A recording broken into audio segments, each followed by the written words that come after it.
वंचित बहुजन आघाड़ी की है, जिसमें बाला साहेब अम्बेडकर ने 20 उम्मीदवारों को टिकट देकर उनको यहाँ पर खेलने का मौका दिया।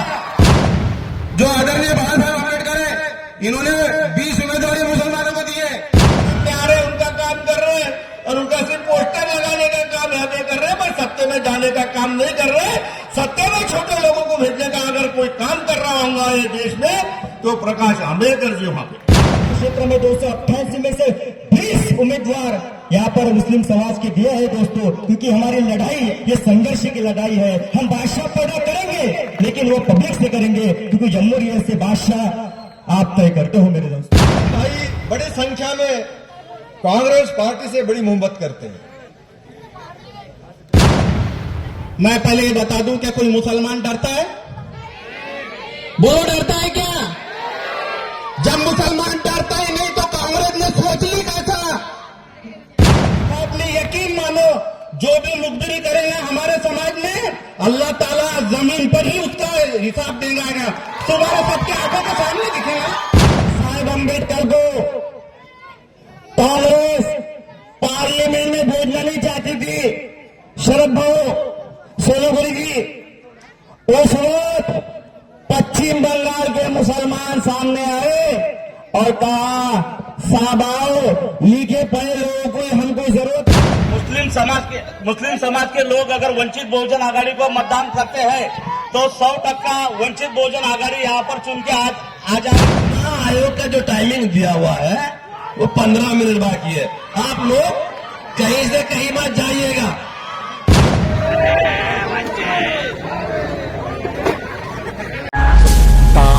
पॉलिटिकल लाइव आपसे जुड़ी खबरों के लिए सब्सक्राइब करें। बोलने का कारण ये मेरे भाइयों कि अभी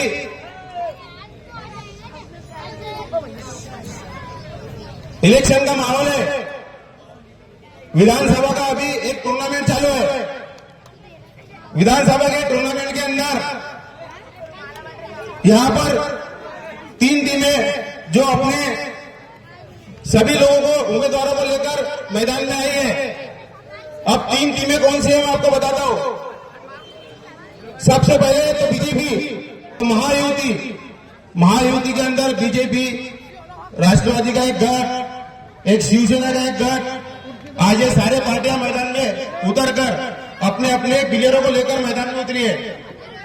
दूसरी टीम है महाविकास आघाड़ी, जिसके अंदर भी एक शरद पवार गुट है, एक बोलते वाड़ा गुट है और एक कांग्रेस का गुट है। ये सारे लोग अपने अपने टीमों को लेकर मैदान में उतरे हैं।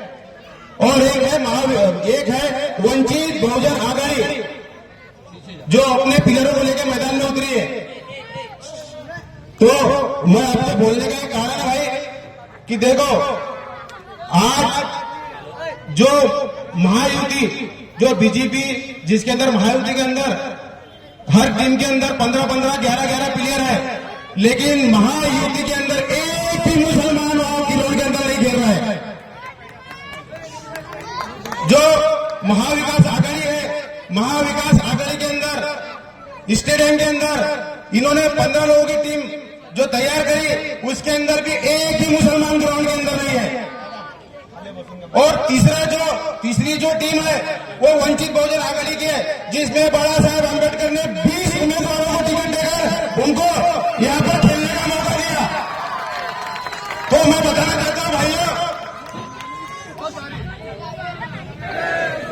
मैं बोलना ये चाहता हूं भाई आपको कि जो मुसलमानों को ग्राउंड में खेलने का मौका दे, आज हमारा भी फर्ज बनता है कि ऐसे नेताओं के साथ में जुड़ो जो हमको खेलने का मौका दे रहे हैं।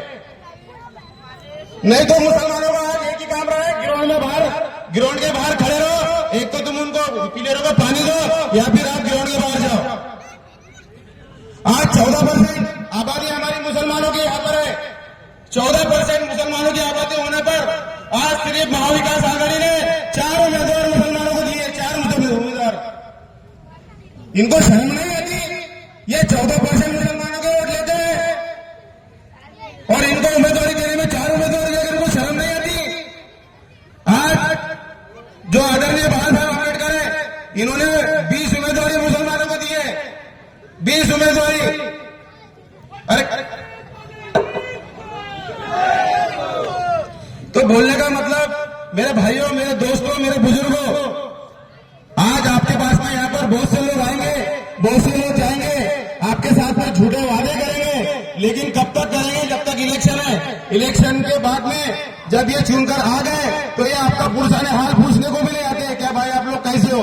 जब हमारे वक्त बोर्ड के ऊपर वहां पर वक्त बोर्ड के अंदर हमारे जो बिल पेश होता है भवन में, तो वहां पर ये उबाड़ा गढ़ के खासदार ये उठ के भाग जाते, ये शरद पवार गढ़ के खासदार वहां से उठ के भाग जाते, ये कांग्रेस के खासदार वहां से उठ के भाग जाते।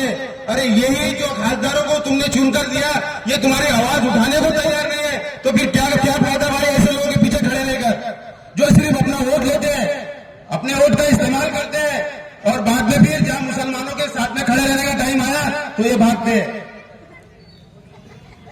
तो भाइयों बताओ कि जो हमारे हक में खड़ा है, आज हम उसको ज्यादा से ज्यादा मतों से कामयाब करें और आदरणीय बाला साहब आम्बेडकर जी के हाथ मजबूत करेंगे इंशाअल्लाह, करेंगे इंशाअल्लाह।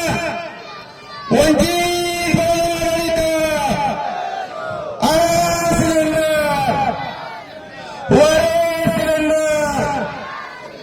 और अब मैं वंचित बहुजन महासंघाचा, वंचित बहुजन आघाडीचा साहब, अपने मस्तान चौक के मुस्लिम भाइयों को आदाब करता हूं। आज जो यहाँ पे सभा रखी हुई है, जो हमारे देवाबो हिराड़े, इनको जो बाला साहब आम्बेडकर ने उम्मीदवारी दी हुई है, उनकी निशानी जो है सिलेंडर, उसकी सभा मस्तान चौक में रखी। सारे गांव में चर्चे थे कि भाई उम्मीदवार तो दिए, पर मस्तान चौक में सभा होगी कि नहीं होगी। परंतु हमारे अजहर भाई मिले, उन्होंने बाला साहब आम्बेडकर के सामने हमारे वंचित बहुजन महासंघ को, भारी बहुजन महासंघ को वहां पे उन्होंने पाठिंबा दिए और उसके वजह से हमारी यहाँ पे सभा यहाँ पे हुई और हमारे विचार मुस्लिम भाइयों का पहुंचने का हमारे को सौभाग्य यहाँ पे प्राप्त हुआ। पहले वंचित बहुजन आघाड़ी कोई आज की नहीं है। वंचित बहुजन आघाड़ी जो है ये आज की नहीं, आपको मालूम है 40 साल से बाला साहब आम्बेडकर वंचित बहुजन आघाड़ी को यहाँ पे चला रहे हैं। यहाँ पे अशोक घोष उन्होंने खड़े थे, प्रकाश बहु देशमुख यहाँ पे खड़े थे, शरद वसतकार खड़े थे, ये उम्मीदवार अपन ने खड़े थे, पर आपको हमको यश यहाँ पे मिला नहीं। पहले आपको वंचित बहुजन आघाड़ी समझ लेना पड़ेगा।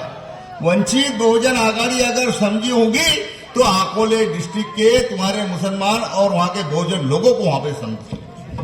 आप देखेंगे कि अकोले तुम्हारे बुल्ढाना जिले में आज तक जिला परिषद में कोई मुस्लिम समाज का आदमी जिला परिषद का अध्यक्ष हुआ नहीं, पर अकोले में सैयदा अंजुम ये जिला परिषद के अध्यक्ष अगर किसने किया होगा तो बाला साहब आम्बेडकर ने वहां पे किया।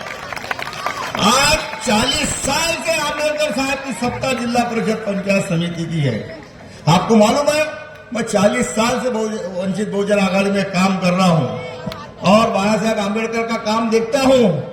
आपको बताता हूं कि जो छोटे छोटे लोग हैं, बाबा साहब आम्बेडकर ने घटना दी हुई है कि जो सत्ते से वंचित रहे हुआ उसको सत्ते में पहुंचाना है, पर अपन क्या कर रहे हैं?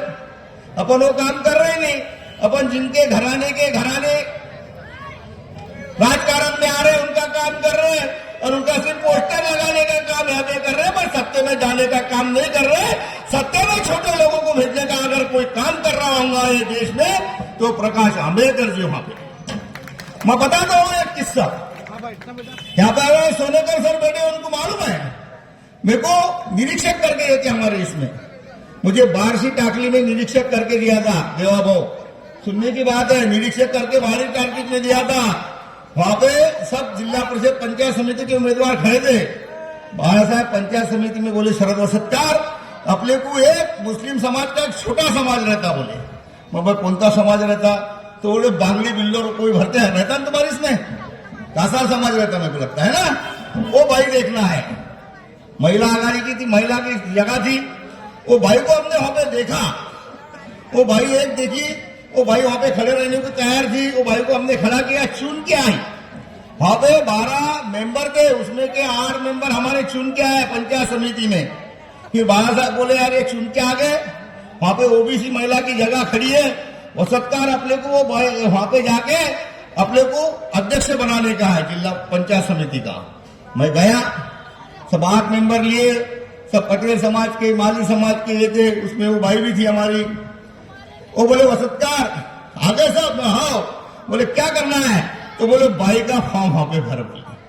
वो भाई का कासार समाज के भाई का फॉर्म भर। सबने उसका फॉर्म भरे, भाई चुन के आ गई। जब भाई चुन के आ गई तो बोले उसको उसका ऑफिस तक मुझे वहां पे बताना। मैं उसको उसके ऑफिस में लेके गया, उसको कुर्सी पे बैठाया, वो रिवॉल्विंग चेयर थी, वो भाई उसके ऊपर बैठी, हली कैसी एकदम डगमग होके खड़ी रही। वहां आप यहाँ के पंचायत समिति के सभापति है, शान से बैठो। वो वहां पे बैठी। जब उसका बाबरे बाबा साहब ने बोला कि उसका बंगला बंगला सब बताना, उसको सब बता देना, मैं उसको उसके घर को गया, देखा तो एक बांगड़ी बिल्लोर का टोकरा था, 2 बच्चे थे, 8-10 बकरियां थी, 10 बार कोमड़िया था। उनको सबको लेके उसको बंगले में वहां पे लेके गया, उसको बंगले में बैठाया और सब विचार करके बैठा। तो बाबा साहब की बड़े अजीब है, जो भाई को राजकारण समझता नहीं, उस तो वो भाई को वहां पे बैठा दिए। बड़ी बात अलग है। अब बोलो, उसके बाद में 1-2 महीने से मैंने वहां पे चक्कर मारा। वहां पे बारसी टाकली के पंचायत समिति में गया। वो पंचायत समिति में जब मैं वहां पे गया तो वहां पे उसके ऑफिस के सामने एक चपरासी था। वो चपरासी बोले भैया कहाँ के हो? मेरा खामगांव से निरीक्षक हूँ। बगैर चिट्ठी लिखे बोले अंदर हमारे इसके अंदर तुम जा नहीं सकते, बोले पहले चिट्ठी लिखो। मैंने चिट्ठी लिखी, शरद वसतकार निरीक्षक। उतने में वो हमारे भाई बिल्लो समाज वाली भाई बाहर है, अरे हमारे नेता है, नेता आन दो। उसने अंदर वहां पे लेके गए, कुर्सी पे बैठी, घंटी बजाई, हमारे नेता है, चाय पानी नाश्ता लो। ये बाबा साहब आम्बेडकर वहां पे है कि जो समाज सत्य नहीं उसको सत्य में पहुंचाने का काम बाबा साहब आम्बेडकर यहाँ पे करते हैं, मालूम है? आज आप देखो मुस्लिमों पे जब जब अन्याय हुआ, मोहम्मद पैगंबर का बिल अगर होगा, आवाज किसने उठाई? किसने उठाई? बाबा साहब आम्बेडकर ने वहां पे उठाई। आज अपन देखो कि औरंगाबाद में इतना महाजन वहां पे चला, तुम्हारे औरंगजेब के कब्र के बारे में पूरे महाराष्ट्र में अंगार वहां पे लगी, पर वो अंगार बुझाने का काम अगर किसने किया होगा तो बाबा साहब आम्बेडकर ने वहां पे किया। आज कभी भी आप तुम देखो इजराइल का उसका जो कांड हो गया, उसके अंदर आवाज किसने यहाँ पे उठाया? तो बाबा साहब आम्बेडकर का आवाज वहां पे उठाया। बाला साहब आम्बेडकर मुस्लिमों के साथ में है। अरे आपको समझता नहीं, क्या समझाना? तुम्हारे बाजू में बुल्ढाना जिला है, वो बुल्ढाने की नगर परिषद है। वो नगर परिषद में कौन था भाई? नगराध्यक्ष कौन था पिछले टाइम पे? कौन था? सज्जाद भाई। आज तक बुल्ढाने का नगराध्यक्ष सज्जाद भाई हुए नहीं। अरे खामगांव का भी हुआ नहीं, खामगांव में वो अध्यक्ष बनाया पर कभी नगराध्यक्ष बना नहीं। पर बाबा साहब आम्बेडकर ने सज्जाद भाई को बुल्ढाने का नगराध्यक्ष बनाना, ये ताकत अगर किसमें है तो बाबा साहब आम्बेडकर ने आ। अब इलेक्शन आए कि क्या होता भाइयों?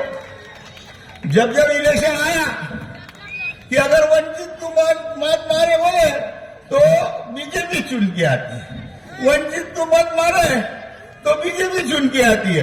तो भाइयों, बाबा साहब आम्बेडकर 40 साल से राजनीति कर रहे हैं और हमारे को ये ऐसा बोल बोल के आप कांग्रेस को मत मार रहे हैं। देखो बीजेपी भी खामगांव को 3 बार चुन के आई, तुमने कांग्रेस को मत मारे बात, पर एक है कि अगर तुमने वंचित बहुजन महासंघ को वोट मारे तो वंचित बहुजन महासंघ वहां पे आएंगे, बीजेपी वहां पे आएंगे। ये ख्याल में आते रखो। उनको वंचित बहुजन महासंघ को देवा भाव हिराड़े को मत वहां पे मारना पड़ेगा।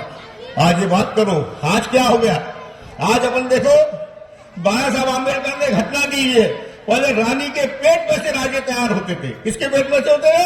रानी के पेट में से। लगड़ा रहो, लूला रहो, कुछ भी रहो, पर बाबा साहब आम्बेडकर ने घटना दी। वो घटने से आज मुस्लिम यहाँ पे संरक्षण यहाँ पे अगर किसकी वजह से, तो बाबा साहब आम्बेडकर के घटना की वजह से बाबा साहब ने ऐसी घटना दी कि अब मत पेटी में से राजे तैयार होते हैं। तुम जो मत डालते हैं उस मत पेटी में से राजे तैयार होते। ऐसी घटना बाबा साहब आम्बेडकर ने यहाँ पे आपको दी है।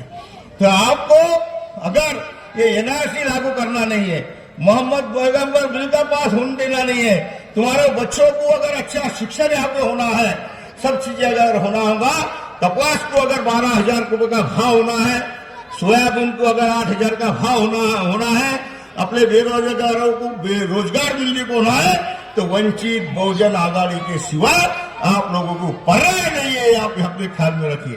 अरे आज देखो, आज अगर देखो वोट ऑफ ट्रांसफर की नीति रहती है, वोट ऑफ ट्रांसफर। आज बाजू में खतीब साहब वहां पे खड़े हैं, बालापुर में खतीब साहब है। आज खतीब साहब 100% चुन के आते, वहां के मुस्लिमों के वोट और बुद्धों के वोट, बाकी जिसने वोट भी नहीं मारा तो खतीब साहब आमदार वहां पे बनना है।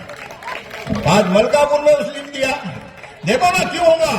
उदाहरण तो बोले कि नहीं हो सकता। तो औरंगाबाद में क्या हो गया? औरंगाबाद में पिछले टाइम पे जो लोग सभा की CW वहां पे थी, वहां के बुद्धों ने और मुसलमानों ने वोट मारा, इसलिए औरंगाबाद के खासदार अगर गए हुए संसद में तो वंचित बहुजन आघाड़ी की वजह से वहां पे गए। आप यहाँ पे ख्याल करें, इनके फुलतापे पे यहाँ पे मत रहो, ये तुमको कुछ देने वाले नहीं है। और 2-4-5 मिनट बोलो चलता ना, इजाजत है। क्या बताओगे? तुमको एक उदाहरण देता हूं। बात क्या है कि अभी जो सत्ते पे भिज रहे तुम, ये देश को घटना किसने की? बाबा साहब आम्बेडकर ने।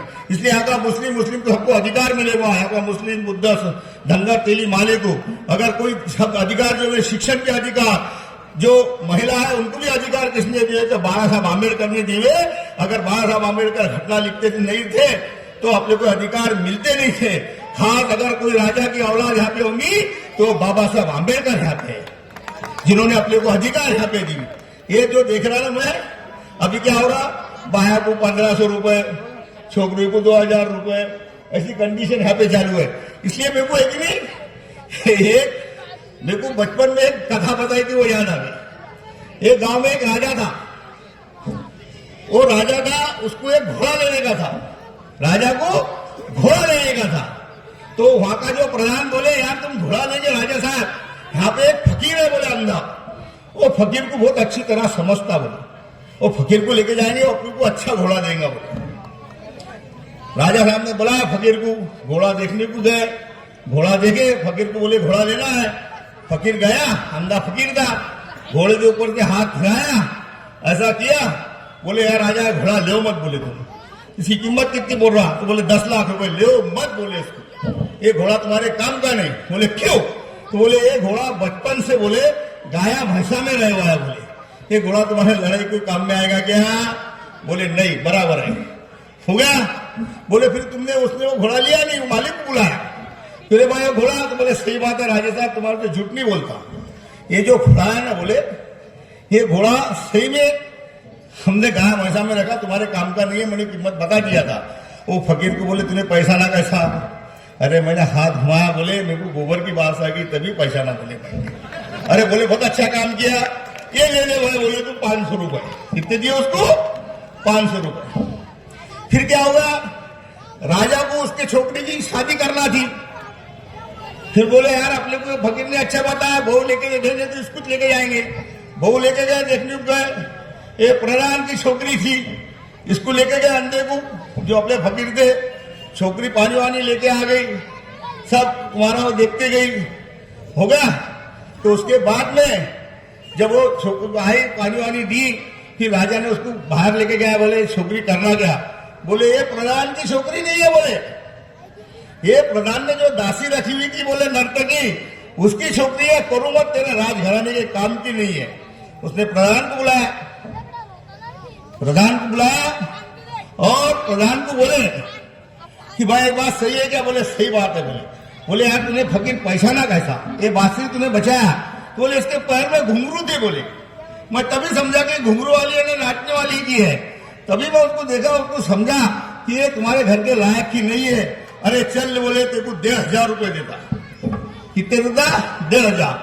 फिर राजा के दिमाग में आया कि साला मैं इसको पूछूं कि मैं राजा की औलाद हूं कि नहीं हूं। क्या बोले? मैं राजा की औलाद हूं कि नहीं हूं? बोले वो उसने पूछा उसको, यार सच्ची बता मैं राजा की औलाद हूं कि नहीं? बोले यार मैंने अगर तुझे सही बताया तो काट डालेगा। बोले मेरे को, मैं फकीर आदमी बांधा हूं। बोले नहीं नहीं, को बताना पड़ेगा। बोले सही बताओ क्या तू राजा की औलाद नहीं है? बोले ऐसा कैसा बोल रहा? बोले नहीं, जा तेरे माँ को पूछ। अगर उसने बोला सही बात कि भाई तू राजा की औलाद है, तो जिंदा रखना नहीं, काट डालना। फिर वो गया, उसकी माँ को पूछे, कि भाई सच्ची है तेरी औलाद हूं मैं, तेरी औलाद हूं क्या? तो बोले नहीं बेटा तू मेरी औलाद नहीं, राजा ने मेरे से शादी किया। बोले शादी के बाद में बोले 15 दिन के बाद में लड़ाई चालू हो गई। बोले उसमें राजा जख्मी हो गए। बोले राजा का इंतकाल हो गया। बोले पर बोले सब मेरे प्रधान बोले कि अगर तुमने कोई बच्चा लाया नहीं तो राजा लोग लूट लेंगे। बोले इसलिए बोले मैंने ये सोंग किया कि मैं गर्भवती हूं करके, और 9 महीने के बाद में एक घर में से बच्चा उठा के लाया। बोले और वो बोले तो वो बच्चा वो है। बोले तो राजा की औलाद नहीं है। फिर वो फकीर के पास में गया। वो फकीर के पास में बोले तुझे पहचाना कैसा? तो बोले राजा तेरा 5 लाख का घोड़ा था, तूने मेरे को 2000 दिया। अरे तेरे को जो रानी बोले तेरे घर में आ रही थी उसके बारे में तुझे 5000 दिया। बोले अरे मैं तभी समझा तू राजा की औलाद नहीं है। बोले तेरे सत्ते में बैठे हुए हो गए, राजा की औलाद नहीं है, तुमको 1500 रुपए दे रहे, तुमको 1000 रुपए दे रहे, उसको नौकरी को नहीं दे रहे, अपने नौकरी वाले को नहीं दे रहे। तो राजा की औलाद ये नहीं है। राजा की औलाद अगर होगे तो बाबा साहब आंबेडकर छोटे प्रकाश आंबेडकर है, उनको चुन के दो और तुम्हारे को जो जो विकास है देश में होना होगा, तो तुम्हारे छोकरों को नौकरियां होना होगा, पढ़ाई में फैसिलिटी होना होगा और ये देश को शांत रखना होगा। तो बाबा साहब आंबेडकर के उम्मीदवार हमारे देवा बहु घोड़ाले यहाँ पे जो खड़े हैं, उनकी सिलेंडर ये गैस डिजाइनी है, उसको चुन के लाइए। अगर तुमने आज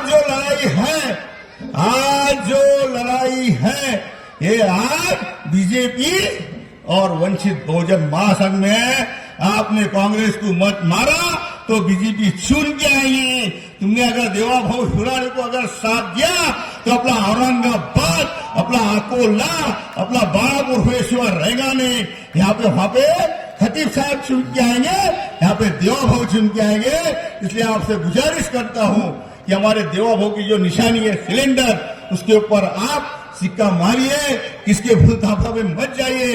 इतनी आपसे गुजारिश करता हूं, यहाँ पे ठहरता हूं। जय हिंद, जय हिंद। से आए हुए शहर अध्यक्ष वंचित बहुजन आघाड़ी के शहर अध्यक्ष आजम कुरैशी साहब का स्वागत करता हूं, खैर मकदम करता हूं। तो आइए एडवोकेट साहब से हम जानना चाहेंगे कि आगे की जो कार्रवाई है वो कैसी होगी। हेलो, मेरा नाम एडवोकेट विश्वंभर गवई है। सबसे पहले मैं बाबा मस्तान की बारगाह में सजदा करता हूं। आप सभी को मेरा अस्सलाम वालेकुम। आऊज़ु बिल्लाहि मिनश शैतानिर रजीम। बिस्मिल्लाहिर रहमानिर रहीम। अल्हम्दुलिल्लाहि रब्बिल आलमीन अर्रहमानिर रहीम मालिकी यौमिद्दीन। इय्याक नअबुदु व इय्याक नस्तईन।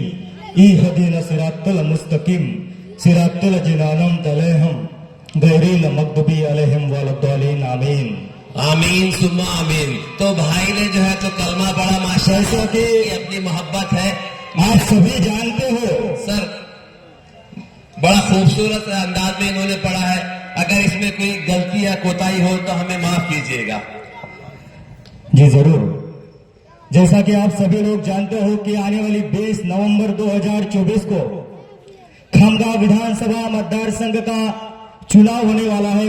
उस दिन उसका पोलिंग है और हम जब घूम रहे हैं, जब पूरे खामगांव विधानसभा मतदार संघ के नागरिकों से मिल रहे हैं, तो ऐसा नजर आया कि अगर खामगांव विधानसभा का कोई मुस्तकबिल अगर कोई बदल सकता है तो वो सिर्फ मस्तान चौक है।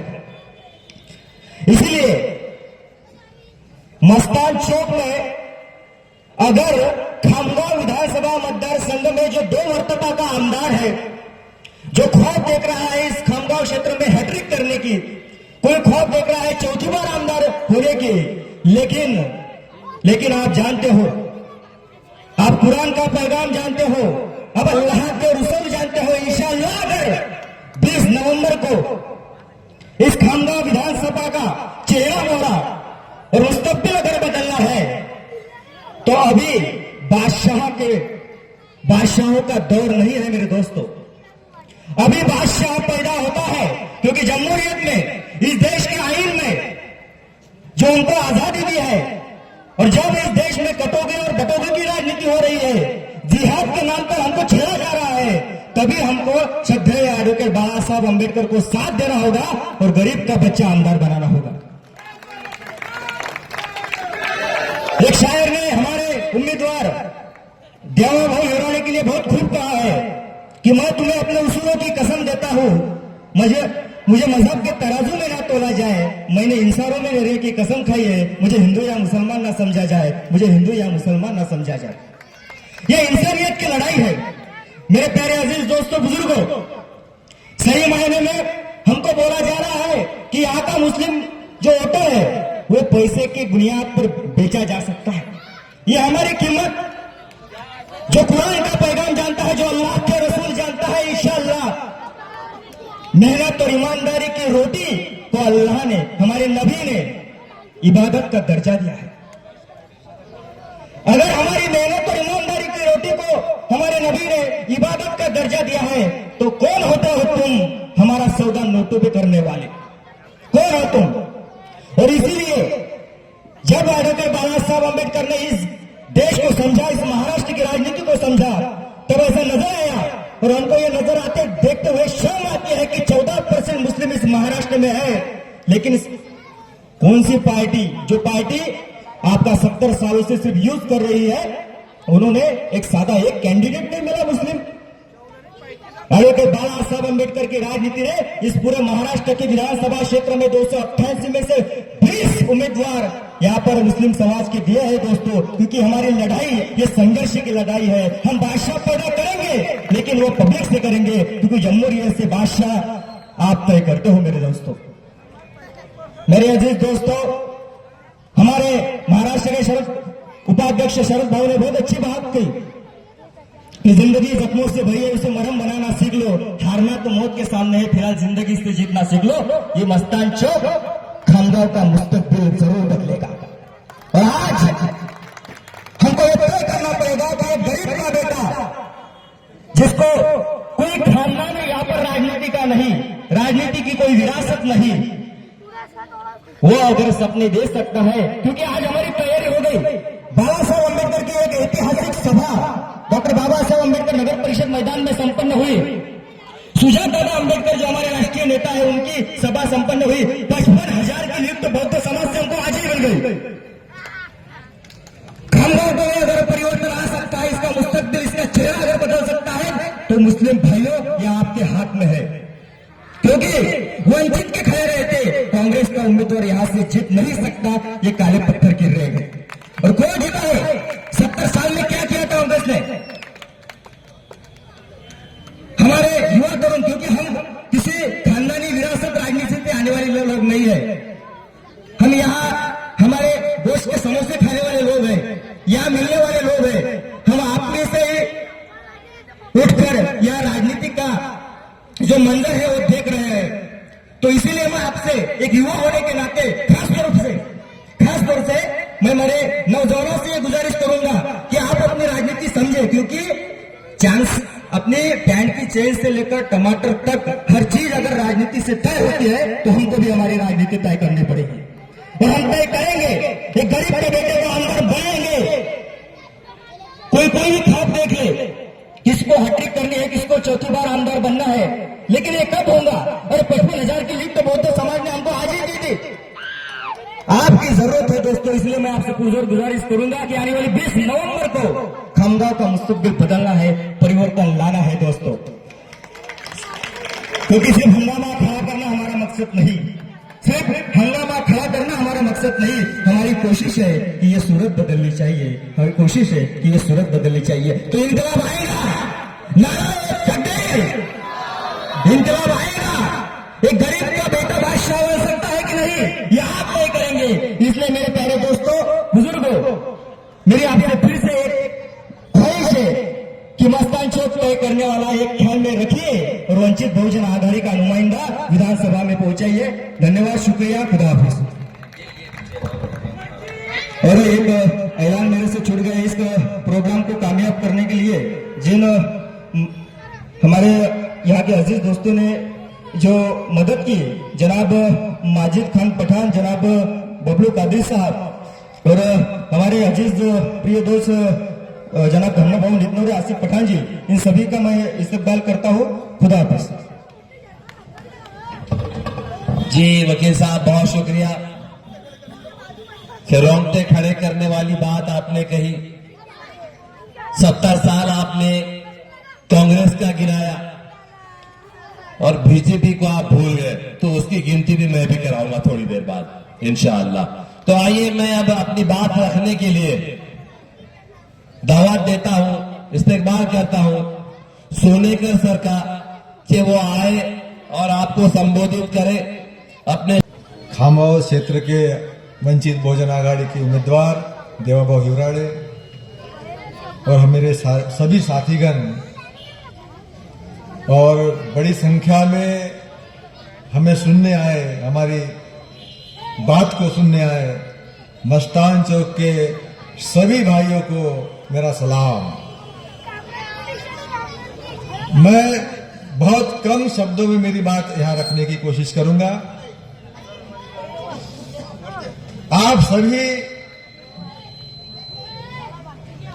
मस्तान चौक हमेशा इस खामगांव क्षेत्र की राजनीति को तय करता है। विधानसभा में इस क्षेत्र से कौन जाएगा यहीं से तय होता है, इसलिए आप सभी जानकार लोग हो। भाइयों, खामगांव विधानसभा क्षेत्र से आमदार बनाने की बात पिछले कुछ दिनों से जब से शुरू हुई तो लोगों में ये बात थी कि यहां कांग्रेस और बीजेपी की लड़ाई होगी। कांग्रेस और बीजेपी की ही लड़ाई होगी। मगर मैं आपको यहां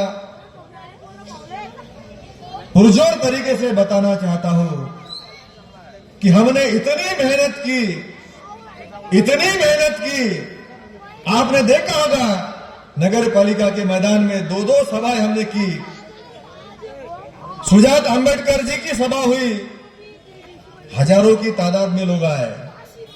और कल बाबा साहब अंबेडकर की सभा सवेरे 11 बजे। आप सोच सकते हो कि ठंडी का इतने ठंडी में बड़ी संख्या में वहां लोग आए और हमने इन सारी बातों से कांग्रेस को मैदान से हमने बाहर कर दिया।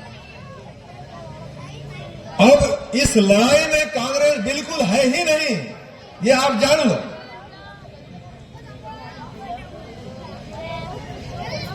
हमारे साथ देवाभाऊ हिवराड़े के साथ इस मतदान क्षेत्र का जो सबसे बड़ी संख्या में जिनकी मतदार संख्या सबसे ज्यादा है वो अंबेडकरी समूह पूरी ताकत से खड़ा है। 45,000 वोट हमारे पास बिल्कुल हमारे मुट्ठी में बंद है। पिछली बार केवल 24,000 वोट वंचित बहुजन आघाड़ी के उम्मीदवार को मिले थे, तब कांग्रेस 7-8 हजार से हार गई थी। कांग्रेस का उम्मीदवार हार गया था। आज हमारे पास 45 से 50 हजार वोट हमारे पास है, तो इसलिए कांग्रेस तो अब इस स्पर्धा से बाहर हो चुकी है। कांग्रेस का अब कोई भविष्य इस मतदार संघ में नहीं है। अंबेडकरी समूह का कोई वोटर बिल्कुल किधर जाने वाला नहीं है। देवाभाऊ हिवराड़े के सिवाय वो कहीं जाने वाला नहीं है। शरद भाऊ वसतकार यहां बैठे हैं, उनके समाज में भी बहुत बड़ी संख्या में वो लोग हमें वोट करने वाले हैं। तो अब जो पर्याय आपके सामने है, आप सारे जानकार लोग हो, आप सारी बातों को समझ रहे हो, जान रहे हो। मैं आपके सामने एक ही बात रखूंगा। मुझे पता है कि हमारे मुस्लिम भाई बड़ी संख्या में कांग्रेस पार्टी से बड़ी मोहब्बत करते हैं। कांग्रेस के प्रति उनकी अच्छी भावनाएं हैं, मगर इस विधानसभा के इस चुनाव में हमने कांग्रेस पार्टी के उम्मीदवार को बिल्कुल स्पर्धा से बाहर कर दिया। किसी कीमत पे कांग्रेस पार्टी अब इस चुनाव की स्पर्धा में नहीं आ सकती। और अब सारा का सारा जो दारोमदार है कि अब कौन आमदार होगा, अब दो ही चेहरे बचते हैं। या तो भारतीय जनता पार्टी के आकाश फुंडकर आमदार हो सकते हैं या वंचित बहुजन आघाड़ी के देवाभाऊ हिवराड़े आमदार हो सकते हैं। तय अब आपको करना है, तय अब मस्तान चौक के लोगों को तय करना है कि आमदार कौन चाहिए। मुस्लिम समाज अगर बड़ी तादाद में देवाभाऊ हिवराड़े को के साथ आता है, देवाभाऊ हिवराड़े के पक्ष में मतदान करता है, तो मैं यही बता देता हूं कि 23 तारीख को आपको वंचित बहुजन आघाड़ी के देवाभाऊ हिवराड़े आमदार बनते हुए दिख जाएंगे। और कहीं आपने इमोशंस में आके, भावनाओं में आके कांग्रेस को अगर वोट कर दिया पिछली बार जैसा, तो फिर बीजेपी के आमदार आकाश फुंडकर चुन के आने वाले हैं।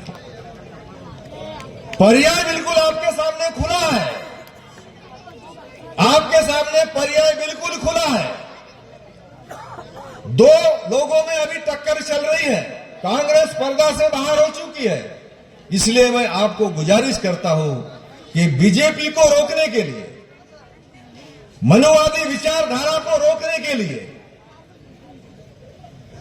जो विचारधारा से आपको तकलीफ पहुंचती है, जो आपको तकलीफ पहुंचाना चाहती है, जो आपके आने वाली नस्ल को तकलीफ पहुंचाने की भावना रखती है, ऐसे मनुवादी विचारधारा के उम्मीदवार को, ऐसे पार्टी के उम्मीदवार को, भाजपा के उम्मीदवार को अगर आपको रोकना है तो आपके पास में अभी एक ही पर्याय है कि वंचित बहुजन आघाड़ी के देवाभाऊ हिवराड़े के साथ में आप खड़े हो जाइए।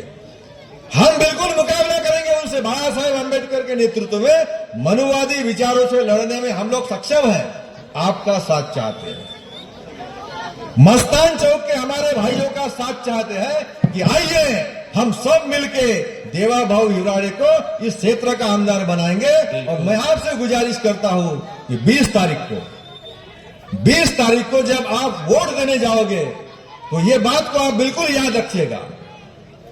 ये आप बिल्कुल आपके जहन में ये बात आपको रखना है कि आपका एक वोट ये तय करने वाला है कि बीजेपी का आमदार होगा या वंचित बहुजन आघाड़ी का आमदार होगा। इसलिए मैं आपको गुजारिश करता हूं कि आने वाले 20 तारीख को देवाभाऊ हिवराड़े, इनकी निशानी है सिलेंडर, गैस सिलेंडर, 4 नंबर का बटन है, उस सिलेंडर के बाजू का 4 नंबर का बटन दबाकर वंचित बहुजन आघाड़ी के उम्मीदवार को बड़ी संख्या, बड़ी बहुमत से विजयी बनाइए और बीजेपी को इस क्षेत्र से रोकिए, उसको रोकने में हमारी मदद कीजिए। इतनी गुजारिश करते हुए मैं आप मेरे शब्दों को विराम देता हूं। सलाम जी बिल्कुल। अस्सलाम वालेकुम। बिस्मिल्लाहिर्रहमानिर्रहीम। शुरू करता हूं मैं उस खुदा के नाम से जो बड़ा रहम वाला है। मेरे भाइयों, बुजुर्गों और दोस्तों, मैं यहां ये बात कहने आया हूं कि ये बात जाके बता दो, मैं यहां पे ना कांग्रेस के खिलाफ में आया हूं, ना भाजपा के खिलाफ में आया हूं, मैं उनके खिलाफ में आया हूं जब मेरे नबी के खिलाफ में बोलते हैं और ये खामोश रहते हैं, मैं उनके खिलाफ में आया हूं।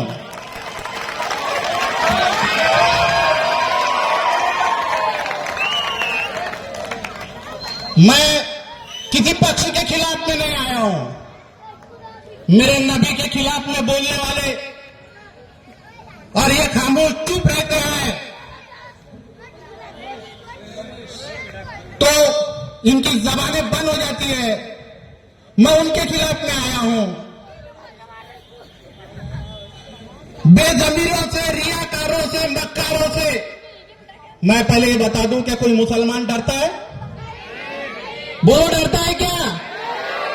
जब मुसलमान डरता ही नहीं तो कांग्रेस ने सोच ली कैसा क्या डर कर वोट देंगे? हम अगर से वोट देंगे तो हमारे साथ में ऐसा हो जाएगा किसके कोई मां का लाल ऐसा पैदा नहीं हुआ कि मुसलमान के बाल को हाथ लगा ले इस देश में।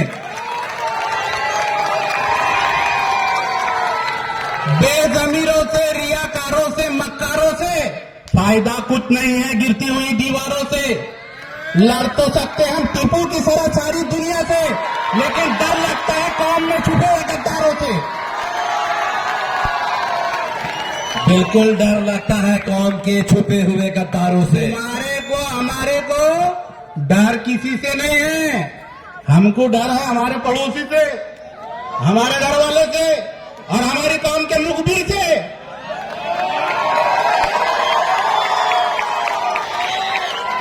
कोई भी मुसलमान सिर्फ मुखबिर से डरता है, उसको मालूम है कि ये जमीन से इतना गिर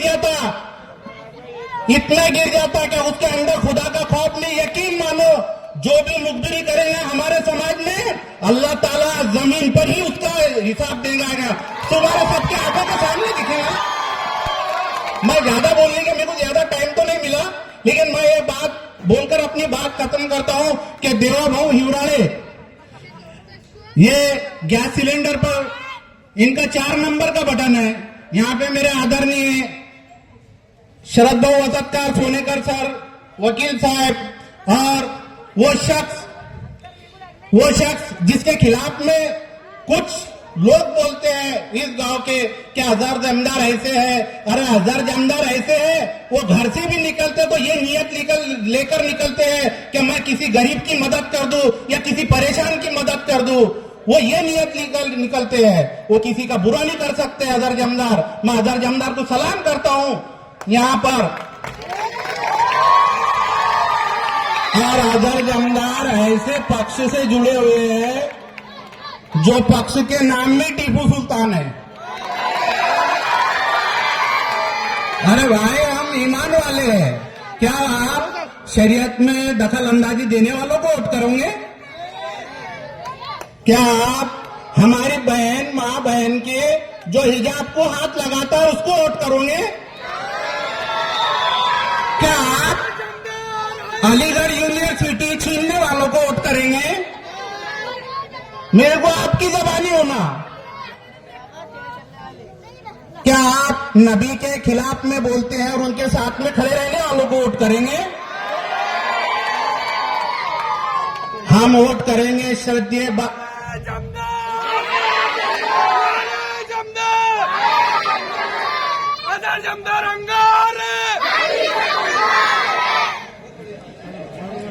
बेटा बैठ जाओ, वैसे भी मेरा धंधा भंगार का ही है, बैठ जाओ बैठ जाओ।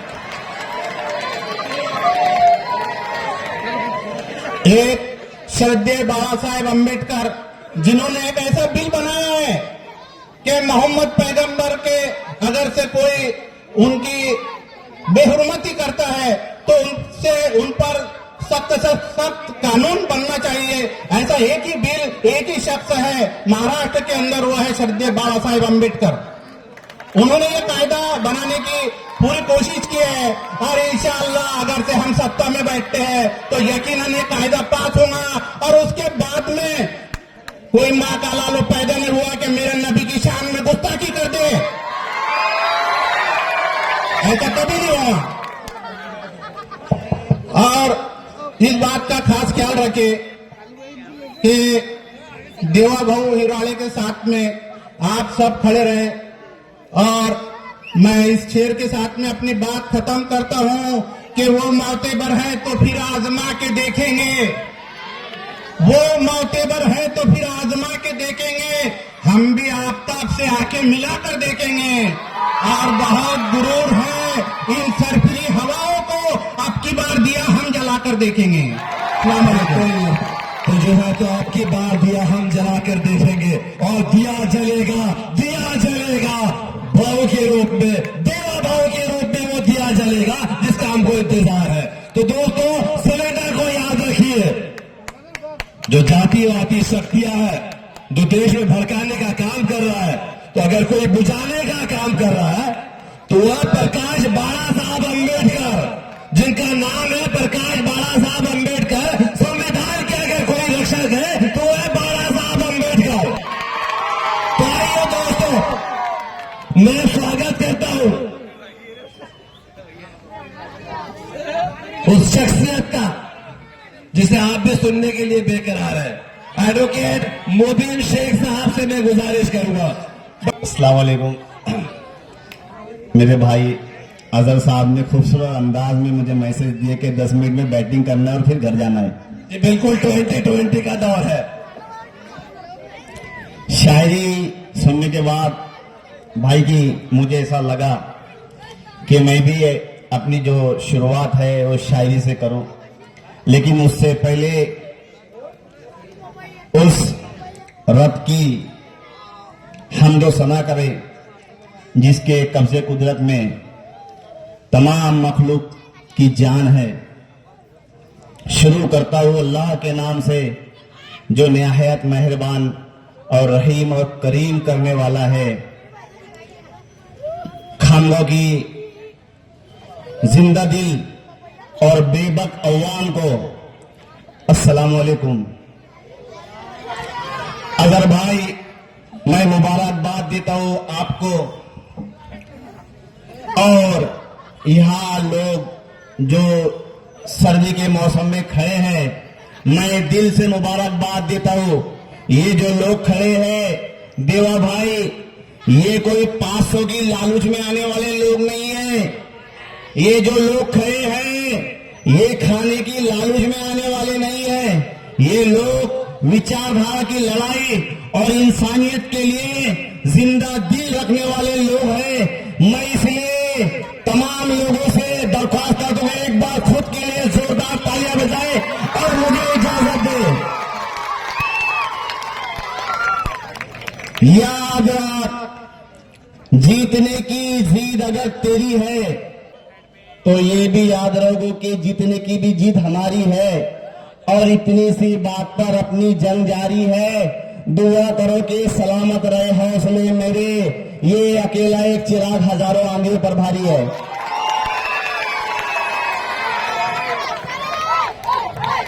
हम वो नस्ल से हैं, हम वो कौम से हैं जिनके खून ने, जिनके बाप दादाओं ने सर कटा दिए लेकिन ब्रिटिश काल के सामने घुटने नहीं टेके। इसलिए हम डरने वाले लोग नहीं हैं, हम डराने वाले भी लोग नहीं हैं। हम अमन और शांति का पैगाम देने वाले हैं। खामगांव की अवाम की तरफ से मैं ऐलान करता हूं कि हम मोहब्बत और शांति और भाईचारे का पैगाम देने वाले लोग हैं। हमें मत सताओ, वरना फिर एक टीपू सुल्तान का शेर बोल के अपनी बात की शुरुआत करता हूं।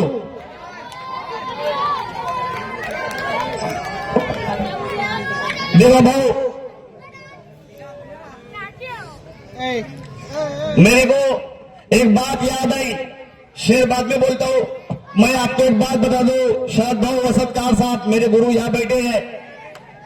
मैं आपको सीधा लेके जाता हूं 1952 पे, जब कांग्रेस झंडे घुमा रही थी। बाबा साहेब अम्बेडकर को कांग्रेस पार्लियामेंट में भेजना नहीं चाहती थी। शरद भाऊ सोलोगुरी जी उस वक्त पश्चिम बंगाल के मुसलमान सामने आए और कहा, साहब आओ, लिखे पढ़े लोगों को हमको जरूरत है, आप आगे आओ और संसद में जाओ। हम वो लोग हैं जिन्होंने कुर्बानियां दी है। हम वो लोग हैं जिन्होंने देश को आजादी दिलाया। लेकिन होता क्या है, आज भी नारे हमारे नाम की लगते कि हम ही गद्दार हैं। और ये लगाने वाले भी जो है, नारे लगाने वाले भी जो लोग हैं, ये हमारे अपने ही हैं, जिनको हम 60 साल से 70 साल से चुन के लाते हैं। जब शरीयत में मुदाखलत होती है, मेरे नबी की शान में गुस्ताखी होती है, पार्लियामेंट में बिल बनता है, ये लोग अपने मुंह में दही जमाए बैठे खामोश बैठते हैं। कुछ लोग पार्लियामेंट छोड़ के बाहर चले जाते हैं कि हम ऐसे लोगों को चुनकर अंदर भेजना चाहते हैं। अभी जो है लोकसभा का इलेक्शन हुआ, आप खुद जानते हैं 95% लेकिन वही महाविकास आघाड़ी की सरकार के बहुत सारे नुमाइंदे संसद में पहुंचे, लेकिन अभी कुछ दिन पहले बिल की बात हुई तो वही निवांदों की जो मुंडे थी, जो गर्दनें थी, वो नीचे थी कि हम सिर्फ उनको जिताकर, अरे हमको कब तक डराएंगे कि बीजेपी आ जाएंगे, बीजेपी आएगी। अरे हम फिरौन से डरने वाले नहीं है, तो ये क्या करेंगे हमारा? हमको फिरौन नहीं डरा सका, इसलिए मैं खानों के आह्वान से मुखातिब होकर आपके सामने अपने अल्फाज रख रहा हूं कि लबों ने खता की तो सदियों ने सजा पाई। ऐसा ना हो जाओ कि ये कुछ देर के लम्हे हमारी ये बेभूली आने वाले नस्लों के लिए जो है बेबसी और बेसहारे का सबब बने। इसलिए जो है कहने को तो बहुत कुछ है, लेकिन जो है वक्त का तकाजा है और मैं पिछले 15 दिन से सफर में हूं। मेरे भाई अजहर जमदार ने कहा कि चंद अल्फाज बोलना ही पड़ेगा, इसलिए मैं आपके सामने हूं। आज होता क्या है, कोई भी आता है जो 3.25 फुट का भी नहीं है, 2.5 फुट का भी नहीं है, और वो बोलता कि हम मस्जिद में घुस के मारेंगे। अरे देवा भाऊ, बात मानो, बात तो यकीन की है, हमारे जिस्म की मिट्टी भी इसी जमीन की है और ये जो पूरे इंडिया के जो लोग हैं हम सभी भाई भाई है। ये दूरी की, ये नफरत की सियासत किसी कमीन की है। आज ये कमीनों ने ऐसी नफरत फैलाई कि कुछ दिन पहले कई हालात बिगड़े तो एक वीडियो सामने आया कि मुसलमानों से सब्जी मत खरीदो। अरे कितना बायकाट करोगे भाई, कितना करोगे और क्या क्या करोगे? कभी स्टेशन का नाम बदलते हो, कभी शहर का नाम बदलते हो। आज हमारे जो लोग हैं वो हमारे लोगों के सामने कुछ चोला पहन के लोग आए हैं, मोहब्बत की बातें करते हैं, हमें मुस्लिम लोगों से होता है, यानी वो खुद बोलते हैं कि हमने संभाजीनगर हमने कराया। अरे नाम चेंज करा के साहब क्या कराना चाहते हो? विकास कराओ, इंसानियत का झंडा आगे बढ़ाओ, मोहब्बत बांटो, अमन बांटो, भाईचारा बांटो। ये नफरत बांट के क्या करने वाले हो? अपनी सियासत कितने दिन चलाओगे? अरे मैं इस मंच के माध्यम से उन साहब से भी कहता हूं कि याद रखो साहब, आपको भी मरना है, मुझे भी मरना है, इसलिए नफरत की राजनीति छोड़ दो। मैं आपको एक बात बताता हूं, जो बात अब मुझे आपसे कहना है, यकीन कीजिए अगर मेरी आवाज घरों में बैठी हुई मां बहन तक भी है तो मैं आपसे भी मुखातिब हूं। 2 मिनट लूंगा अगले कि मैं एक एडवोकेट हूं, मेरा सियासत से कोई ताल्लुक नहीं, लेकिन पिछले 2 साल पहले मुझे अकोला से फोन आता है, कहते हैं साहब आप अकोला आइए, आपसे बात करना है। मैं मेरे दोस्त आरोग्य सेवक मोहम्मद सलमान के साथ अकोला जाता हूं। मेरी मुलाकात आदरणीय बाबा साहब अम्बेडकर से होती है। मैं साहब से बहुत सारे सवाल किया, पूछा, फिर साहब के साथ में जो हमारे मुस्लिम लोग रहते हैं, जफर साहब जो औरंगाबाद से है, मेरी उनसे मुलाकात हुई। मैंने पूछा वंचित का क्या विजन है? बहुत सारे लोग मुझे पूछते हैं आप कैसे वंचित में आए, आप क्यों वंचित का प्रचार कर रहे हैं? तो सुनो भाई, ये स्टेज कोई पैकेज लेने के लिए नहीं है, अल्लाह के घर के सामने खड़े होकर बोल रहा हूं आपको। वंचित के साथ में आने का मकसद अजहर भाई, जब पूरे महाराष्ट्र के अंदर हम जिनको रहमतुल्लाह अलैह के नाम से जानते हैं, हम जिनको संत और सूफी मानते हैं, हम अदर कास्ट के लोग भी मानते हैं, उनकी शान में भी टिप्पणी की जाती है। इस मुल्क का, इस महाराष्ट्र का माजी मुख्यमंत्री आदरणीय फडणवीस जी वो कहते हैं कि पेशाब भी ना करेगा, मैं उनका नाम लेना नहीं चाहता, पेशाब भी नहीं करेगा तेरी कब्र पर। अरे उनकी कब्र को तो रहे दुनिया तक लोग सलाम करेंगे, तू तेरी कुर्सी की जो है फिक्र कर, तेरी कुर्सी की फिक्र कर। इंशाअल्लाह तेरी कुर्सी इस बार गई। तो मैं बाबा साहब अम्बेडकर से मिलने के बाद मैंने उनके विजन को जाना। उन्होंने कहा इस बार महाराष्ट्र की सरकार में हम 288 सीटें खड़ा करना चाहते हैं।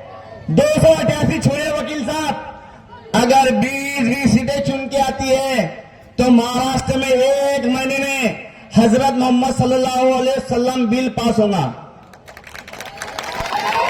कहा कल इमरान प्रताप बड़ी साहब आगे गए, कहा उन्होंने ये बात नहीं कह सकते हो, क्योंकि वो नहीं कर सकते ये काम, वो नहीं बोल सकते खुलकर। उनको जो है लिमिट दी गई है, इतना ही करना, इससे ज्यादा नहीं करना, नहीं तो बाबा पत्ता कट। लेकिन यहां पत्ता कट करने वाला काम नहीं है, यहां भागीदारी रखने वाली है। भागीदारी इस मुल्क में रहना है तो याद रखो, अगर आप कोई बिजनेस करते हैं तो उसका जो है नौकर मत बनो, उसका पार्टनर बनो, आधा हिस्सा लो। इसीलिए हम इस महाराष्ट्र में रहते हैं तो हमको भी इस महाराष्ट्र में हिस्सेदारी चाहिए, भागीदारी चाहिए। हम इस मुल्क में, इस राज्य में कुर्सियां और चटाई और झंडे उठाने के लिए नहीं आए। तो भागीदारी, मस्तान चौक की अवाम, भागीदारी क्या है?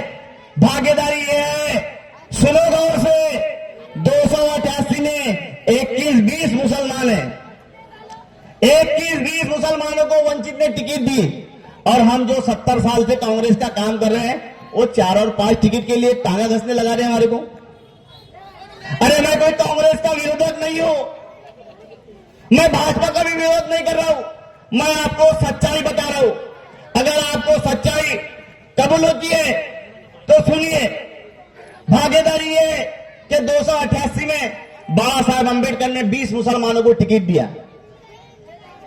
दूसरी बात यह कि महाराष्ट्र में अगर वंचित की ये सत्ता बनती है या 20 सीटें आती है तो दूसरे नंबर का जो है मॉब लिंचिंग पे बिल बनेगा। क्योंकि इस मुल्क में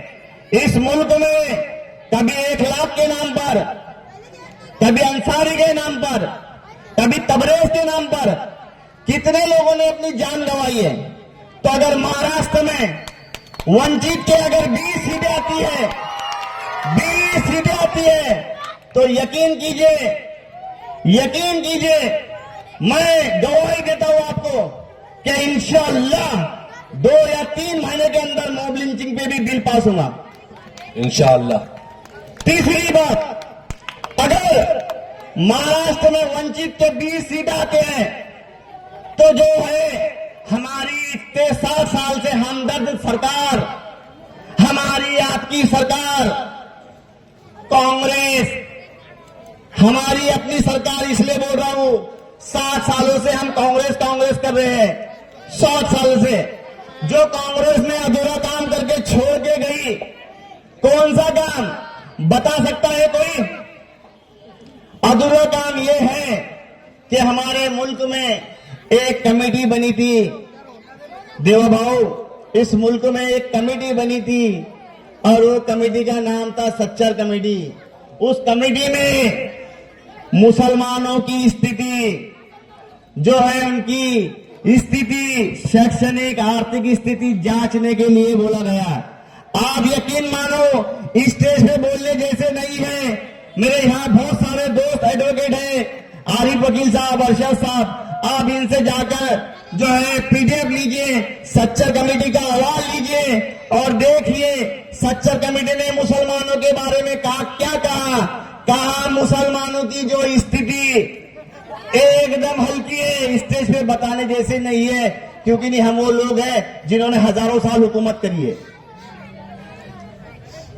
तो वो सच्चर कमेटी ने जो है हमारा अहवाल मंगाई और बताया, सच्चर कमेटी ने क्या इस रियल में मुसलमानों की जो है आर्थिक शैक्षणिक स्थिति बहुत गंभीर है, मुसलमानों को आरक्षण देके आगे बढ़ाना चाहिए। लेकिन हुआ क्या, वो हमारी हमदर्द हमारी अपनी पार्टी कांग्रेस ने वो कमेटी की जो है ड्राफ्टिंग मंगाई, उसको बंद करी और कचरे के डब्बे में रख दिया।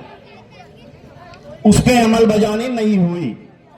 मैं मेरे मुसलमान के, मेरी जात के, मेरे अपने भाई जो आज कांग्रेस का काम कर रहे हैं, मैं उनसे दरखास्त करता हूं कि पूछिए आपके अपने नेता को कि मोहम्मद पैगम सल्लल्लाहु अलैहि वसल्लम, मोहम्मद पैगंबर पर अगर टिप्पणी हुई तो आप मुंह खोलेंगे या भवन से बाहर भागेंगे? पूछिए उनसे सवाल कि सच्चर कमेटी ने जो अहवाल लागू किया, क्या आप उसको लागू करने में हमारी मदद करेंगे? नहीं कर सकते दोस्तों, नहीं कर सकते। इसलिए मैं आपका ज्यादा समय नहीं लूंगा, इसलिए अपने चंद अल्फाज कहकर अपनी बात खत्म करता हूं कि जो है आने वाली 20 तारीख जो है वो शायर ने कहा, लम्हों ने खता की तो सदियों ने सजा पाई। कुछ 1947 के लम्हे ऐसे रहे कि आज हम उसकी सजा पा रहे हैं, हम इंडिया के लोग। अगर जो लोग इतिहास जानते तो उन्हें मालूम है। तो इसलिए मैं अपनी बात को खत्म करता हूं और आपसे रजा लेता हूं। अस्सलाम वालेकुम। मस्तान चौक के सभी भाइयों को मेरा सलाम। नारे तकबीर! नारे तकबीर! भाइयों, वंचित बहुजन आघाड़ी ऐसे कागार पर खड़ी है, अगर मुस्लिम समाज के लोग अगर वंचित बहुजन आघाड़ी को मतदान करते हैं तो 100% वंचित बहुजन आघाड़ी यहाँ पर चुन के आ जाएगी। इसीलिए मैं सभी मुस्लिम भाइयों को दरख्वास्त करता हूं कि आप वंचित बहुजन आघाड़ी को मतदान कीजिए। बस, धन्यवाद। बहुत शुक्रिया देवा भाऊ।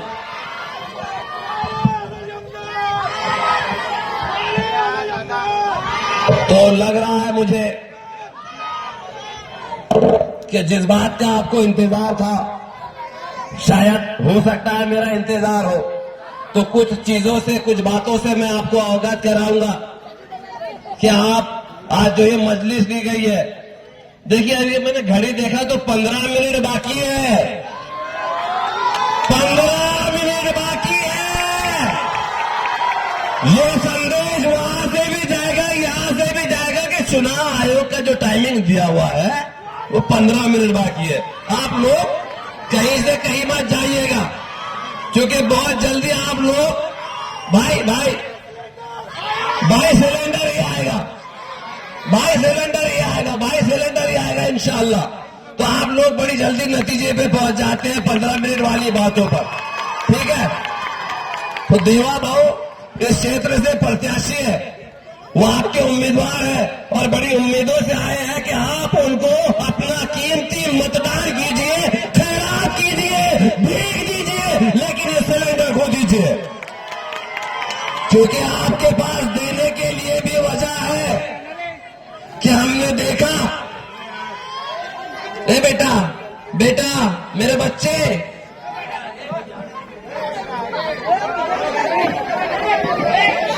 देखिए ये उम्र शरारत की होती है। मैं इनकी उम्र में इससे भी ज्यादा शरारत करता था, तो कोई नाम ना रखे, ये मेरे बच्चे हैं, ये देश का भविष्य है। ये यहाँ इतना उद्माद कर रहे तो फौज में जाएंगे तो उस देश का क्या करेंगे आप अंदाजा लगा सकते हैं। ये मेरे देश का भविष्य है सर, ये मेरे देश का भविष्य है।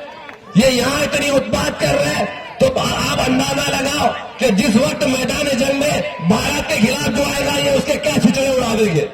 ये वो कौन है?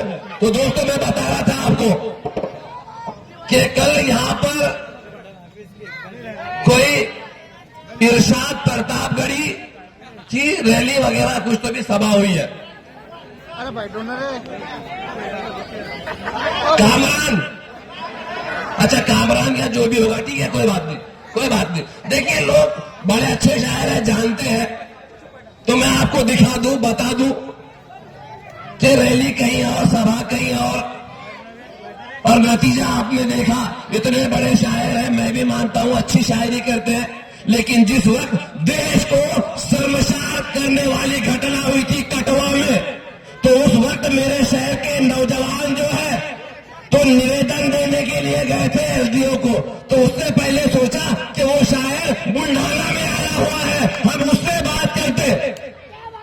यह निवेदन देंगे उस जुल्म के खिलाफ। बड़ी शर्मसार घटना हुई थी कठुआ में, इतनी शर्मसार के मैं आपके सामने बयान नहीं कर सकता। तो मेरे शहर के कुछ नौजवानों ने कोशिश की कि कोई प्रतापगढ़ी है, बुल्ढाना में आया हुआ है, तो चलो उसको भी बुलाते हैं और हम एक साथ निवेदन देते हैं, बड़ा शायर है। लेकिन पता है उस शायर ने क्या कहा कि साहब मैं बुल्ढाना में फीस लेके आया हूं, क्या आप कोई फीस दे सकते हैं? देश की बेटी का निवेदन देने के लिए कोई शख्स अगर फीस मांग रहा है तो लानत है उस शख्स के ऊपर, लानत है उस शख्स के ऊपर फिरोज भाई। तो मेरे दोस्तों, बुजुर्गों और भाइयों, मैं बड़े शॉर्ट अल्फाज में आपसे कहूंगा, चुनाव आयोग वाले लोग कहाँ है भाई? इधर बैठे हैं। जरा वक्त भी ख्याल रखना, 10 बजने को समय है बहुत सारा। पुलिस प्रशासन कहाँ है? इधर बैठा है या इधर है? भाई आप आ जाना, आपकी जरूरत यहाँ है, आ जाओ इधर आप, स्वागत है। बड़े हमारे बारे में लोग आपको भड़काते हैं, आपके डिपार्टमेंट को मुखबिरी करते हैं, खोटी मुखबिरी करते हैं, उसी बुनियाद पर आप लोगों पर गुने दाखिल करते हैं। तो आपसे भी गुजारिश है कि पुलिस प्रशासन पिछले कई सालों से बड़ा सतर्क है, जल्दी सुनता नहीं, लेकिन मुखबिर अपना काम बजा जाते हैं। उस बुनियाद पर लोगों पर गुने दाखिल होते हैं। तो दोस्तों, गुने दाखिल होने की अगर भाई बेटा गुने दाखिल अगर होने की बात हो तो आपने देखा होगा औरंगजेब रहमतुल्लाह अलैह पर जो काम चल रहा था कि एक स्टेटस भी अगर रखा जाए तो कहीं ना कहीं पुलिस का एक महकमा होता है, वो फोन करता है कि आपने ये स्टेटस रखा है। टीपू सुल्तान रहमतुल्लाह अलैह के बारे में कोई स्टेटस रखो तो कहीं ना कहीं प्रशासन से फोन आता है। क्या प्रशासन बाबा साहब का लिखा हुआ संविधान नहीं पढ़ रहा है? बाकायदा संविधान की किताब में लिखा हुआ है, टीपू सुल्तान रहमतुल्लाह अलैह बारे के में लिखा हुआ है कि ये देश का वो नौजवान था जिन्होंने तौबीजात की, देश के लिए अपनी जान निछावर की। उसी के बारे में आप आते हो, अनार शराब बक के चले जाते हो। आप तो हद ये हो गई कि 1.5 फुट 2 फुट की कोई तो भी बात, क्या है भाई, क्या है भाई? ये 1.5-2 फुटी को कहां इधर ला रहे हो? ना लानत करो उन लोगों पर। सर सही बोल रहा हूं, लानत करो, लानत करो। ये 1.5-2 फुट के लोग जो है तो उन पे लानत करो, क्योंकि इनके बारे में ज्यादा अगर चर्चा करेंगे तो विषय बहक जाएगा और मजा नहीं आएगा। तो चुनाव आयोग का जो गाइडलाइन है, हम पूरी कोशिश करते हैं और चुनाव आयोग से निवेदन करते हैं। आप वीडियो बना रहे हैं बैठ के, तो आपसे निवेदन करते हैं कि वीडियो चुनाव आयोग कर दे, और हम गुजारिश कर रहे हैं कि जो लोग भड़काऊ भाषण देते हैं उन पे आप लोग कार्रवाई कीजिए। हम निवेदन कर रहे हैं, वंचित बहुजन अघाड़ी की ओर से निवेदन कर रहे हैं, टीपू सुल्तान पार्टी की ओर से निवेदन कर रहे हैं कि चुनाव आयोग जो भड़काऊ बयान दे देते हैं उन पर कार्रवाई करें, उन पर नजर रखें। सर टाइम बताएं क्या हुआ? सर मैंने इससे पहले बोला था 15 मिनट बाकी है, लेकिन अब 4 मिनट बाकी है, ठीक है? तो आइए, स्वागत पार्टी ऊपर आइए। 4 मिनट बाकी है, गाइडलाइन है। तो मैं फिर से आपसे ये निवेदन कर रहा हूं कि सिलेंडर को जो है तो आप भारी मतों से चुनकर लाइए। बहुत हो गया इसकी सरकार उसकी सरकार, अब बनेगी हमारी सरकार।